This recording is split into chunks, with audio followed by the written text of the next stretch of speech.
नमस्कार। आज हम आप लोग के बीच में एक ऐसी चर्चा लेके आए हैं जो हमारे और आपके लिए ऐतिहासिक भी है और नींव की ईंट भी है। दोस्तों, जब हमारा देश आज़ाद हुआ उस समय संघर्ष तो आम लोगों के बीच में बहुत ज़्यादा था।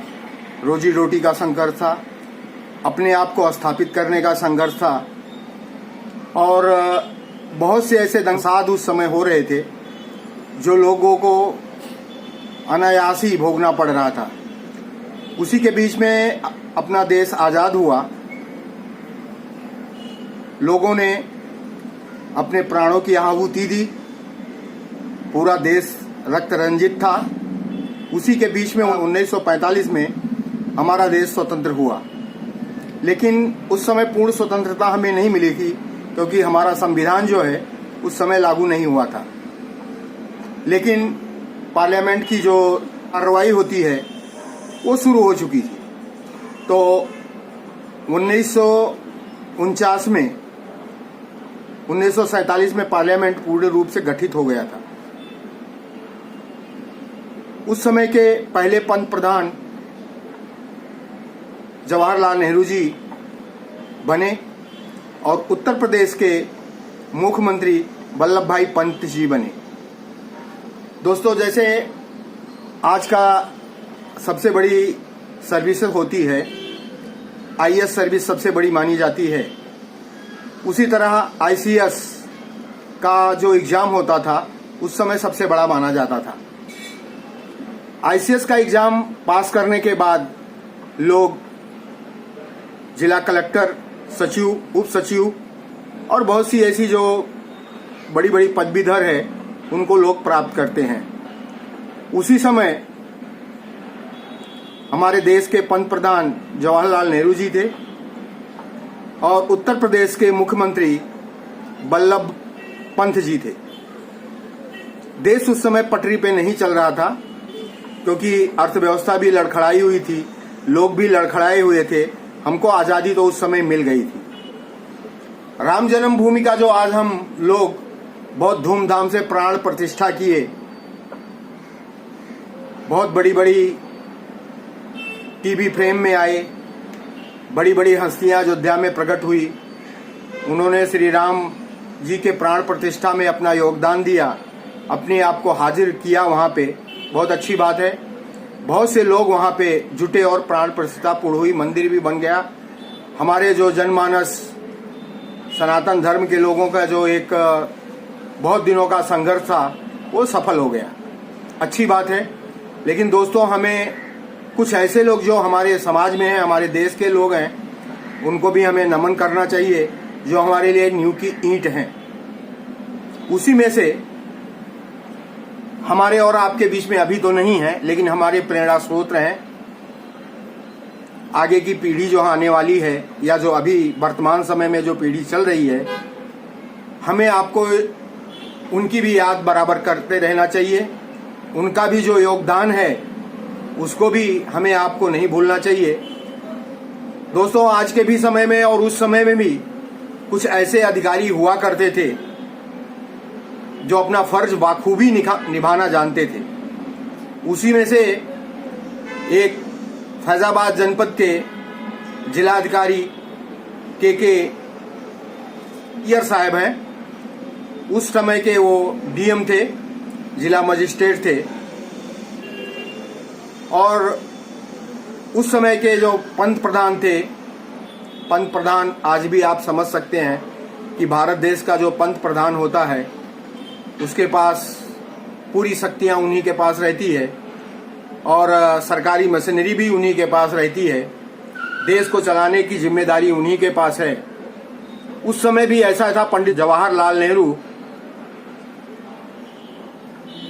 प्रधानमंत्री थे और उत्तर प्रदेश के मुख्यमंत्री थे वल्लभ पंत जी। दोस्तों, तो के नैयर की उम्र उस समय ज़्यादा से ज़्यादा 25 या 26 साल की थी।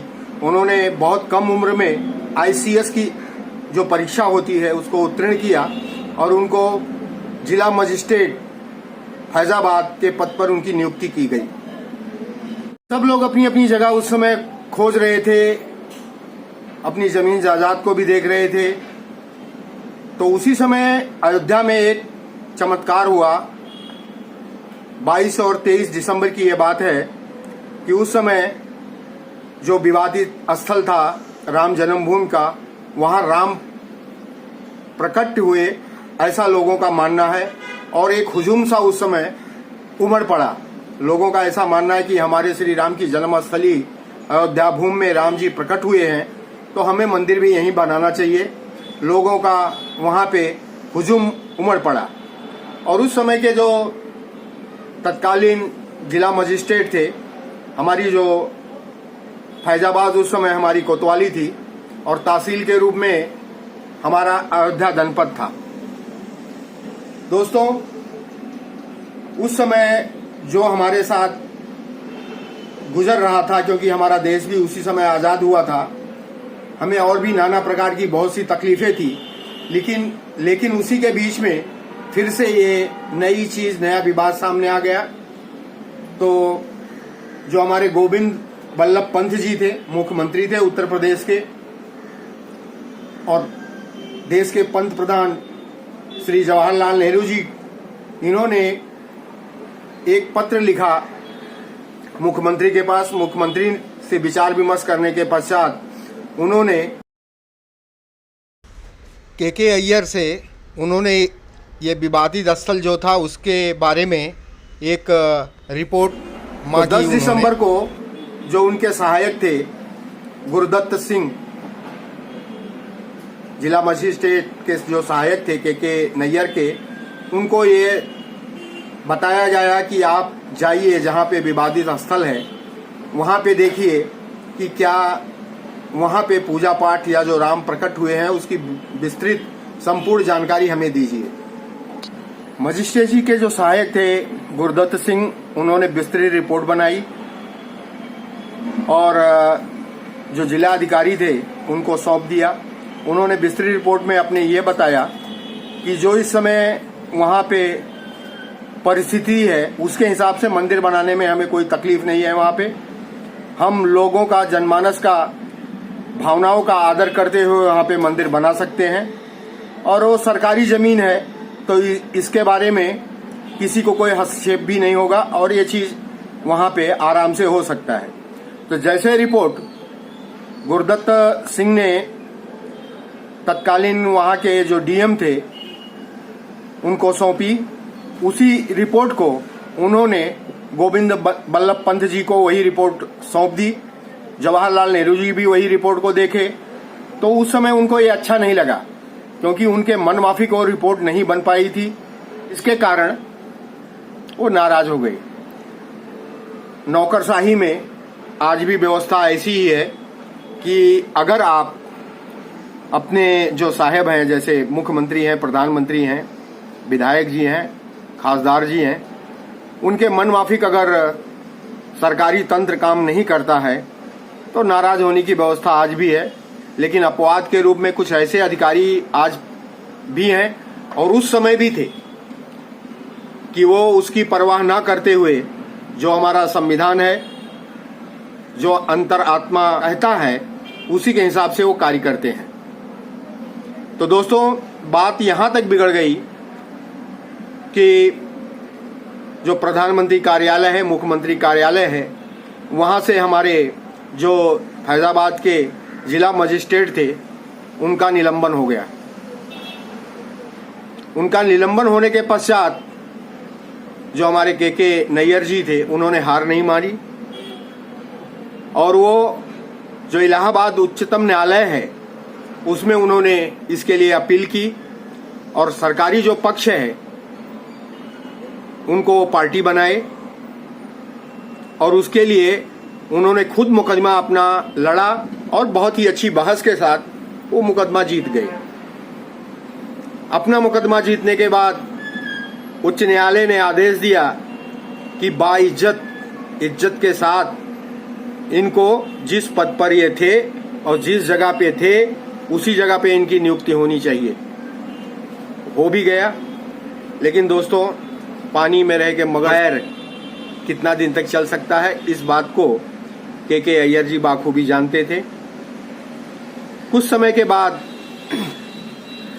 उन्होंने अपने जो जिला मजिस्ट्रेट का पद था उससे वो अवकाश प्राप्त कर लिए, रिजाइन कर दिए जिसे कहा जाता है।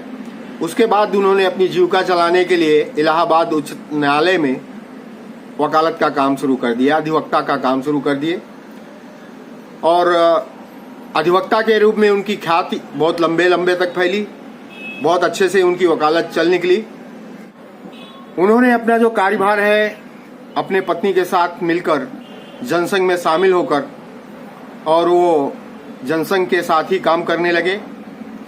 1952 में विधानसभा का चुनाव हुआ और उनकी जो पत्नी थी शकुंतला नैयर, उनको विधानसभा से विधायक के रूप में चुना गया।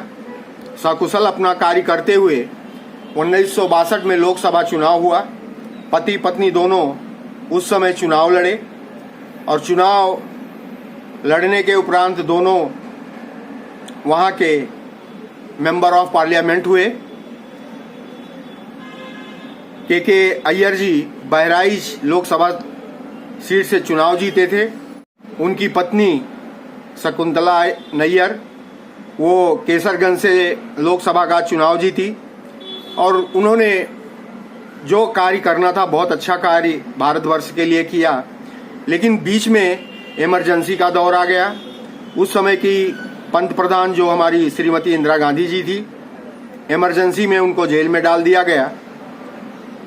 जेल में डालने के बाद वो बहुत दिनों तक संघर्ष की लड़ाई लड़ते रहे, लेकिन उन्होंने जो फैसला अयोध्या भूमि के लिए किया, अयोध्या के लोगों के लिए किया, भारतवर्ष के लोगों के लिए किया, वो काबिले तारीफ है। आज लोग मंदिर बना रहे हैं, मीडिया में बहुत से लोग छाए हुए हैं, मीडिया अपनी तरफ से लोगों का प्रचार प्रसार भी कर रही है।